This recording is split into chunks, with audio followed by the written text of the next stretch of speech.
राधे राधे दोस्तों, कैसे हैं आप सब। मेरी भगवान से प्रार्थना है कि आप हमेशा खुश रहे और स्वस्थ रहे और मेरी वीडियो सुनते रहे और अपना प्यार देते रहें। एक प्राथमिक स्कूल की टीचर जिनका नाम दिव्या था, वो कक्षा 5 की टीचर थी और उन्हें एक आदत थी कि जब भी वो क्लास में आती तब सभी बच्चों को वो लव यू ऑल बोला करती थी। मगर वो जानती थी कि वो सच नहीं बोल रही है। वो कक्षा में सभी बच्चों को एक जैसा प्यार नहीं करती थी और कक्षा में एक ऐसा बच्चा था जो उन्हें फूटी आंख भी नहीं भाता था।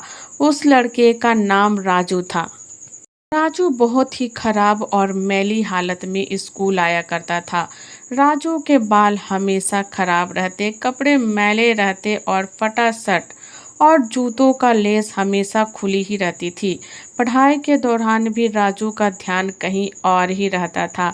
मैडम के डांट पर भी उसका ध्यान नहीं होता और उसकी खाली नज़रों से साफ पता लगता था कि राजू शारीरिक रूप से कक्षा में उपस्थित रहने के बावजूद भी मानसिक रूप से उसका ध्यान कहीं और ही होता था। धीरे धीरे मैडम को राजू से नफरत होने लगी थी। मैडम के क्लास में जाते ही राजू मैडम के गुस्से का शिकार बनता और सब बुराइयों के उदाहरण भी राजू के नाम पर ही दिए जाते। दूसरे बच्चे उस पर खूब हंसते और मैडम उसे डांट कर शांत हो जाती थी। राजू ने हालांकि कभी भी किसी बात का मैडम को जवाब नहीं दिया और इसी वजह से मैडम को वो एक बेजान पत्थर की तरह लगता था, जिसके अंदर आत्मा नाम की कोई चीज़ ही नहीं थी। मैडम की प्रत्येक डांट का राजू बस अपनी खाली नज़रों से देखता और सिर झुका लेता था।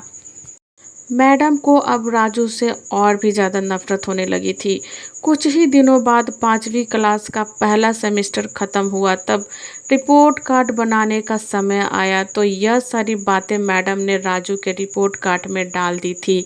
यह प्रोग्रेस रिपोर्ट पिता के पास जाने से पहले हेड मास्टर के पास गया। तब उन्होंने राजू की खराब रिपोर्ट कार्ड देखी। तब उन्होंने मैडम को बुलाया।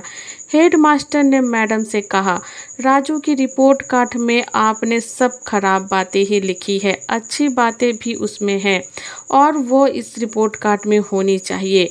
और आपने जो कुछ भी राजू के बारे में लिखा उसके वजह से उसके पिताजी उस पर नाराज हो जाएंगे।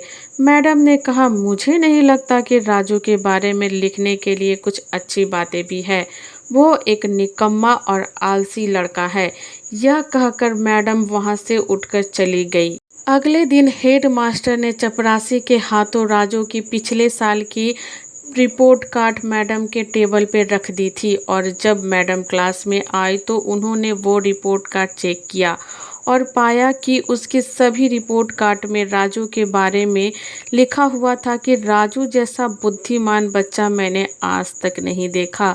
वो बहुत ही होशियार बच्चा है और अपने मित्रों और शिक्षकों से काफ़ी लगाव रखता है। राजू ने पिछले साल भी प्रथम स्थान प्राप्त किया था। इसके बाद मैडम ने उसकी कक्षा 4 की रिपोर्ट कार्ड खोली। उसमें लिखा था कि राजू अपनी माँ की बीमारी के कारण हमेशा तनाव में रहता है और उसका ध्यान पढ़ाई से हट रहा है। राजू की माँ को अंतिम चरण का कैंसर हुआ है। घर पे कोई और उसका ध्यान रखने वाला नहीं है, जिसका गहरा प्रभाव राजू की पढ़ाई पे पड़ रहा है। और लास्ट में नीचे हेड मास्टर ने लिखा है कि राजू की माँ मर चुकी है और हाँ, राजू के जीवन को पहले जैसा करना होगा। यह कहानी अगर आपको पूरी जाननी है कि आगे क्या होता है राजू के साथ, मैडम का व्यवहार राजू के प्रति कैसा होता है, तो आप हमें एक कमेंट करें। आगे की कहानी हम आपके लिए ज़रूर बनाएंगे दोस्तों। धन्यवाद।